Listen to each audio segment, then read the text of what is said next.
Leo, hi! Welcome to Mr. Queen PH.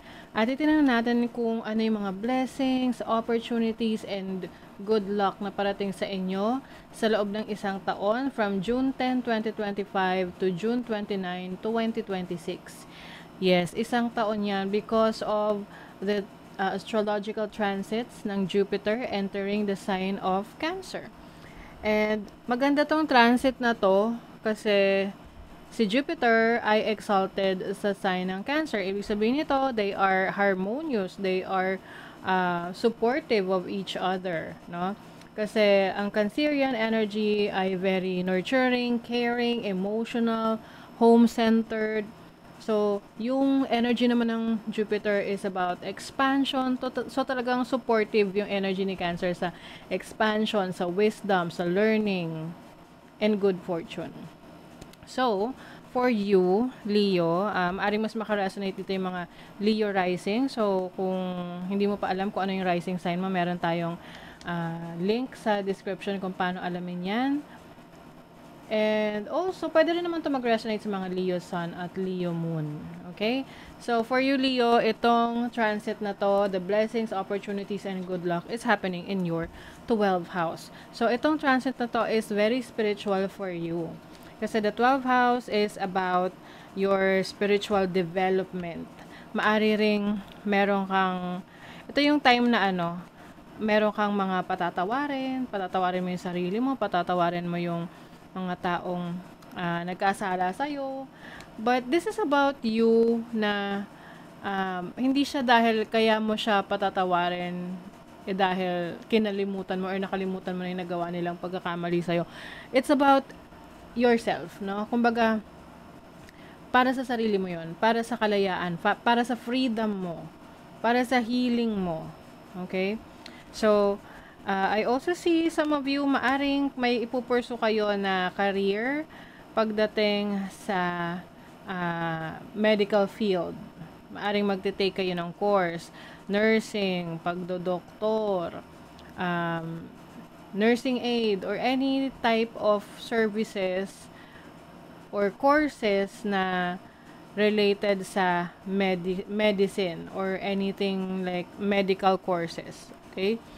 So, yung iba naman, this can be, meron kang i-heal within you na alam mo na ito yung tutulong sa'yo para mas mag-open up.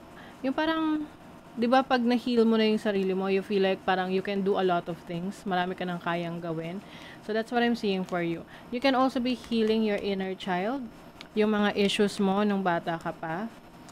Meron kasi itong medyo frustrating aspect sa yung 5th house of children and your dating situation.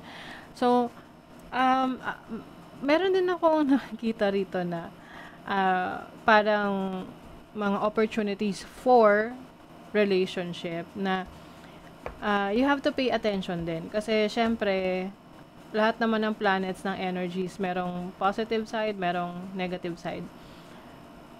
Possible kasi na marami kang ma-attract na romantic connections na hindi naman seryoso. Okay? So, pay attention with those kinds of relationship. And, marirealize mo rin naman yan kasi you are someone who is very psychic. Marami kang, malakas ang iyong psychic abilities, yung iyong intuition, yung instinct mo. And the energy of 8th house is also going to help you kasi itong Jupiter transit na to is also activating the houses na kung saan nasaan yung Sagittarius mo, nasaan yung Pisces energy mo. So, it's about you transforming yourself, especially spiritually. Maaring yung iba sa inyo will get into spirituality, different forms of divination. Meron kang ipapractice na esoteric practice or spiritual practice. Like, for example, tarot reading, astrology, palmistry, or anything that is aligned to your belief system. Okay? So, I see also na maaring meron kang susubukang investment. May sisimulan kang investment let's say, business, pwede ring partnership, business partnership with someone. Pwedeng itong negosyo na to ay may kinalaman rin sa spirituality, like, for example, nagbebenta ka ng mga crystals or nag-o-offer ka ng services for tarot reading or astrology reading, things like that. Okay? Yeah, pay attention rin talaga. Ito yung nakikita ko rito. You have to pay attention sa mga makaka-date mo. Especially if you are single or kahit na hindi ka single, kasi minsan naman, yung iba kahit may relasyon na, sige pa rin, ano pa rin, 'di ba? Relasyon pa rin sa iba kahit meron na sila. So, yun lang yung pag-ingatan mo. Okay? Kasi maaring parang mag-backfire sa'yo yung paglalaro na yan. Tipong hindi seryoso sa relationship. Let's see. Oo, kasi pwedeng ano to, yung mga tipo ng mga relasyon na ano lang, yung halimbawa, friends with benefits, casual sex, ganyan. Oo. So, maari kasing akala mo okay ka lang doon, pero na in love ka pala, na umaasa ka pala, 'di ba? So, eventually, maaring ikaw maapektuhan in a negative way. So, you have to protect yourself. Okay? Let's see what else. You have the King of Pentacles, the Three of Pentacles, the Five of Swords. O, diba? Meron talagang betrayal energy rito. Pwede itong makilala mo sa trabaho or kilala mo na to. Pwede ring energy ng boss mo. Some of you naman, you will start a spiritual business. Oo, negosyo about spirituality. Example, you are selling mga bracelets or crystal bracelets, spiritual products like mga oil, healing oils, ganyan. You also have some collaboration nga, no? Pwedeng meron kang papasukin na investment, pwedeng real estate, pwede ring crypto or anything digital, no? Cryptocurrency. Nine of Wands, the Seven of Pentacles. Nako,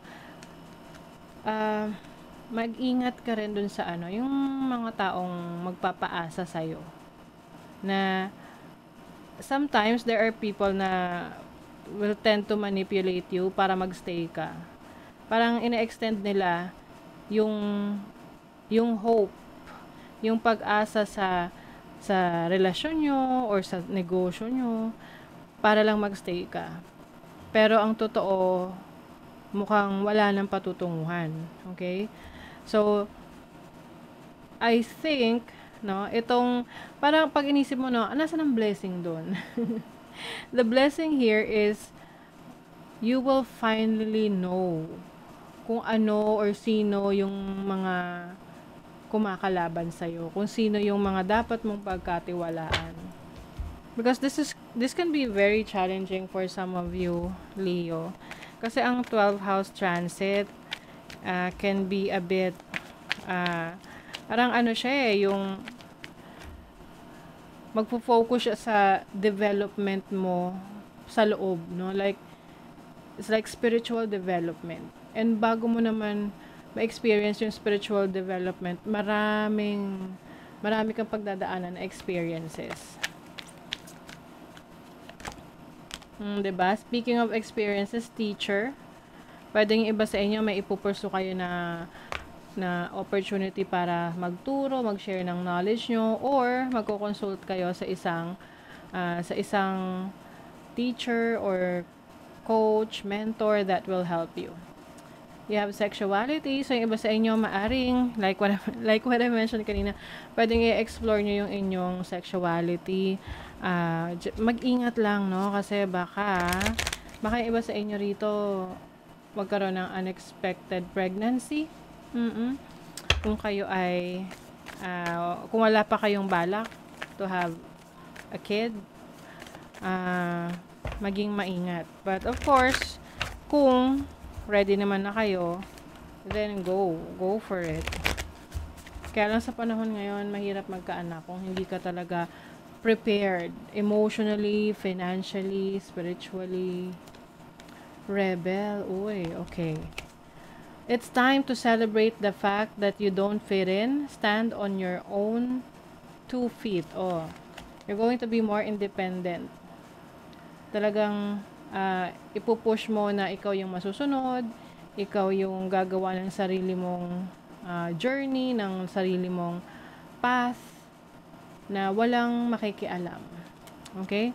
So that is your reading, Leo. Thank you so much and see you again.